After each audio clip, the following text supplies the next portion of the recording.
Hi everyone, I'm Debbie Roberts, owner and financial advisor at Property Apprentice. Join us today for the Week in Review, where I talk about current events for the everyday investor and home buyer. Our topics for this week: topic number one from the New Zealand Herald on the 1st of April, green shoots of optimism as number of Kiwis behind on payments falls. Topic number two from the Mortgage Mag on the 1st of April, RBNZ does a U-turn on bank capital requirements. Topic number three from RNZ on the 2nd of April, problems ahead unless government changes retirement policy report. Topic number four from the New Zealand Herald on the 2nd of April, Barfoot and Thompson unsold houses hit a record, 6,200 places available. And topic number five for this week in review from Oneroof on the 30th of March, scary trend, homeowners losing thousands of dollars with short-term mortgage fixes. So first up for this week in review from the New Zealand Herald on the 1st of April, green shoots of optimism as number of Kiwis behind on payments falls. New data from Centrix indicates a slight improvement in New Zealand's credit landscape, with mortgage and consumer arrears declining in February. The number of Kiwis behind on payments dropped by 11,000 from January, bringing the total to 480,000. This marks a 1% year-on-year decrease, the second consecutive month of decline, suggesting early signs of credit recovery. Mortgage arrears also improved, with 400 fewer home loans past due, totaling 23,000, or 1.55% of active home loans. Centrix reported that the annual growth rate of arrears has slowed, indicating stabilisation, while new mortgage lending has risen by 22% compared to the previous year. Although the rate of increase has slowed, financial hardship cases are still 16% higher than this time last year. The data suggests that more individuals are proactively addressing financial difficulties with lenders. In contrast to the improvement in consumer credit, business liquidations have surged, increasing by 37% year on year, so still not out of the rough as far as the economy is concerned. Residential builders, property operators, and food service businesses were among the most affected. Centrix noted emerging signs of recovery, particularly for growers, dairy, and livestock farmers who are benefiting from stronger export returns.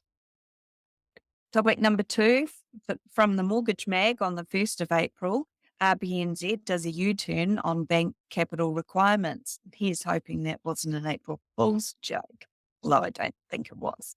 The Reserve Bank of New Zealand, the RBNZ, has agreed to review its bank capital requirements following pressure from the Commerce Commission, banks, and submissions to Parliament's banking inquiry. Lowering capital requirements could lead to reduced interest rates and improved access to funding for borrowers. RBNZ Chair Neil Quigley informed Parliament's Finance and Expenditure Committee, FEC, that the board has approved an evidence-based review framework involving international experts and comparisons with other countries' capital regimes. He emphasised that the banking system remains profitable and not capital constrained, meaning that lending could increase if demand rises. Quigley denied any connection between this decision and the sudden resignation of former Governor Adrian Orr in early March, stating that discussions on a review had been ongoing. He also noted a shift in international thinking, particularly in Australia, towards more flexible capital requirements. Acting Governor Christian Hawkesby acknowledged criticism of RBNZ's capital rules and confirmed that adjustments to the standardised risk weightings for smaller banks are already under consideration. Currently, the Big Four Australian-owned banks use internally derived risk weightings, giving them a cost advantage over smaller competitors. Finance Minister Nicola Willis acknowledged concerns about overly conservative capital rules and welcomed a review, noting that strict requirements could hinder competition, raise costs, and impede growth. Previously, all banks were required to maintain at least 8.5% in equity.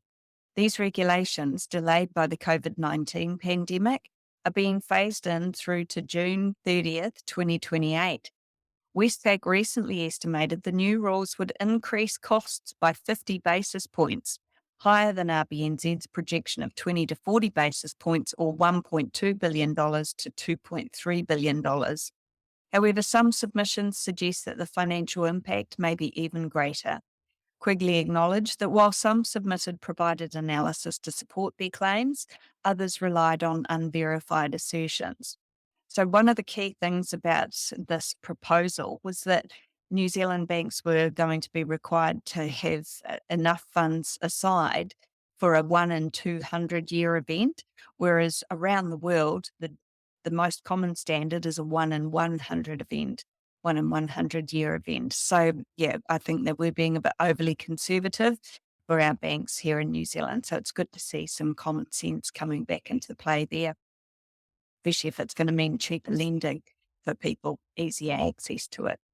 So, if you'd like to learn more about investing in property or financial information, please feel free to join me at one of our free events called How to Succeed with Property Investment. I'll discuss strategies for successful investing from my perspective as a financial advisor and experienced property investor.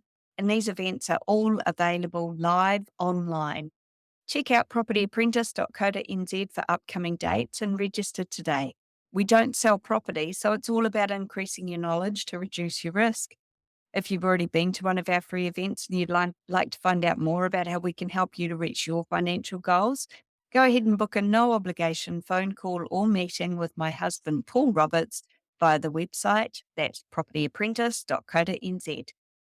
Topic number 3 for this week in review from RNZ on the 2nd of April, problems ahead unless government changes retirement policy, according to a report. New Zealand faces economic challenges if the government doesn't adjust its retirement income policies, according to a report by the Institute of Economic Research, commissioned by the Retirement Commission. The study projects that by 2050, the number of people under the age of 40 will remain stable, while those over the age of 40 will grow by a third, and the population of people aged over 65 will increase by 50%. Report author Adrian Katz attributed this demographic shift to declining birth rates and rising life expectancy. Despite expectations that more older workers will remain employed past 65, the overall workforce is set to shrink. He noted that migration could help sustain population growth and labour force numbers, but New Zealand's ability to attract skilled workers remains uncertain due to global ageing trends. Katz cautioned that a diminishing workforce will result in increased government spending on pensions and healthcare, placing a heavier tax burden on younger generations. With fewer taxpayers, the government will have to make difficult decisions, including raising taxes by 5 to 10% per worker, cutting other public services, or allowing public debt to exceed 100% of GDP. Katz suggested that boosting long-term savings and investment in capital markets could improve productivity, reduce reliance on New Zealand superannuation, and strengthen KiwiSaver. Alternatively, maintaining the current retirement system while increasing contributions to the New Zealand Super Fund could help cover future pension costs. Regardless of the approach, Katz emphasised the need for a gradual transition as retirement policy changes influence lifetime consumption and savings decisions. Shifting from a pay-as-you-go model to a savings-based system would place a dual financial burden on the working age population, requiring them to support current retirees while also funding their own future retirement. My advice would be, you should never rely 100% on the government to help fund your retirement. Always have different plans in place. Get good KiwiSaver advice and good investment advice as well so that you can manage your own retirement without putting yourself under undue pressure financially in the process. Topic number 4 from the New Zealand Herald on the 2nd of April, Barfoot Thompson unsold houses hit a record, 6,200 places available. Auckland's largest real estate agency, Barfoot Thompson, reported a surge in property sales last month, but the number of unsold homes has reached an all-time high. The agency's inventory climbed from 5,300 in January to 5,900 in February, reaching 6,200 in March. Managing Director Peter Thompson noted that the market responded strongly to improved buying conditions, with March seeing the highest number of sales in over 3 years. The agency sold 1,213 properties. That's the most since July 2021. Despite this, unsold stock remains elevated, with 2,103 new listings entering the market from both new builds and existing homes. Sales activity was strong across all price segments. The agency's average residential sale price rose to $1.14 million in March. The median sale price also increased to $970,000. Westpac's chief economist Kelly Eckhold indicated expectations that the Reserve Bank may lower the official cash rate to 3.5% in April, though further cuts beyond May are less certain. Homes in Auckland took a median of 55 days to sell. That's longer than the 10-year February average of 47 days. Nationally, sales outside Auckland increased 5.6% year on year, with notable growth on the West Coast and in Taranaki. Inventory levels across New Zealand rose 13.6% annually to 35,712. ANZ's latest Property Focus report described the housing market as gradually warming, with prices continuing to rise and seasonally adjusted sales volumes improving. However, an influx of new listings may limit price growth in the short term. While early signs of labour market stabilisation could support future momentum, cautious consumer sentiment may keep growth subdued in the coming months. Like I've been saying, I sound a little bit like a broken record at the moment. This is a buyer's market. There's so many properties for sale at the moment. You've got an abundance of choice. And although the number of sales has started to increase, which means that there are more buyers coming into the market, we're still a long way off being in a booming property market. That means that there's really good opportunities there for you to get a good deal in the current property market and then reap the rewards of the increasing values as prices do start to pick up moving forward. So, if you're not sure about how to get your foot onto the property ladder in New Zealand or how to climb up the property ladder, come along to one of our free events and I'll give you some free tips to get you started in the right direction. Topic number 5 from Oneroof on the 30th of March, a scary trend. Homeowners losing thousands of dollars with short-term mortgage fixes. Homeowners opting for floating or short-term mortgage rates risk losing money, warns Andrew Chambers, CEO of Teller Home Loans. He advises considering 2 or 3-year fixed rates, currently around 4.99%. Recent data shows that in January, 90% of borrowers who refinanced chose short-term rates, despite banks offering sub-5% longer-term options. Chambers expressed concern over this trend, emphasising that floating rates can be significantly costlier than fixing for 1 year. He noted that 2 months on a floating rate could equate to the cost of a 1-year fixed term. While many borrowers are hoping for additional rate cuts, Chambers advises against making this assumption due to the unpredictable nature, here's the cat, of the global economy. The cat's giving her input into today's podcast as well. He warns that banks may prioritise maintaining their profit margins, which could lead to uncertainty surrounding future rate reductions. Chambers also points out that factors such as the strengthening New Zealand dollar could contribute to inflationary pressures, potentially causing rates to rise instead of fall. Chambers highlighted that current 2 and 3-year fixed rates are particularly competitive. He pointed out that floating rates were at 6.89%, while 6-month rates stood at 5.79%, significantly higher than the 4.99% available for longer terms. This difference translates to roughly $8,000 more per year on a floating rate compared to a 2-year fixed option.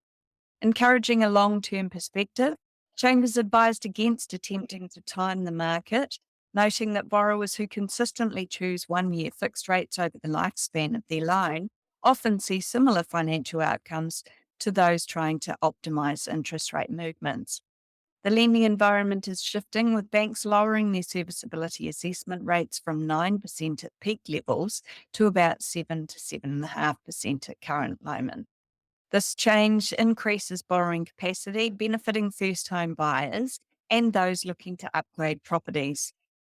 CoreLogic's chief economist, Kelvin Davidson, noted that the emergence of rate wars could soon influence borrowing trends.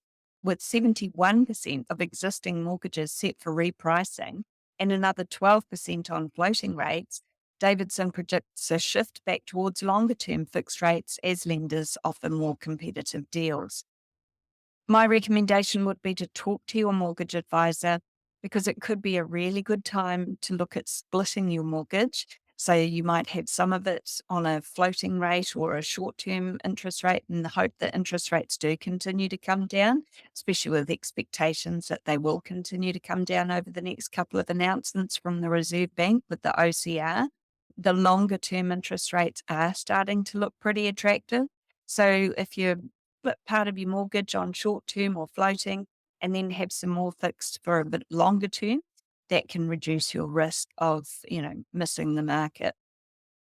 With interest rates fluctuating and global uncertainty impacting borrowing costs, making the right mortgage decision is more crucial than ever. So join me at one of our free events called How to Succeed with Property Investing. And these events are available online. So it doesn't matter where you live, you can join me free online for some valuable insights and strategy tips. And these are all tailored to today's current market conditions. Whether you're an experienced property investor or just getting started, this free session will help equip you with key tools and insights to make confident, informed decisions. Don't miss out. Register today and take the next step towards achieving your financial success. In our free events, I'll also tell you more about how we help our clients to achieve their investing goals. So if you're interested in finding out more about what we do, visit propertyapprentice.co.nz today and sign up for one of those free events. If you've already been to one and you want to know more about how we can help you on your journey, book a no-obligation phone call or meeting with my husband, Paul Roberts, through our website. That's propertyapprentice.co.nz. Thanks for listening. Hey there, want to stay on top of the latest property news and trends? Subscribe to the Property Apprentice podcast for weekly updates that will help you to navigate the market like a pro. We cover everything from insider tips to expert interviews, so you'll always be in the know. And don't forget to ring the bell and hit that subscribe button here on our YouTube channel for even more helpful content to boost your property journey. Check out the link in the description to subscribe to the podcast, and we'll see you in the next episode. Happy investing.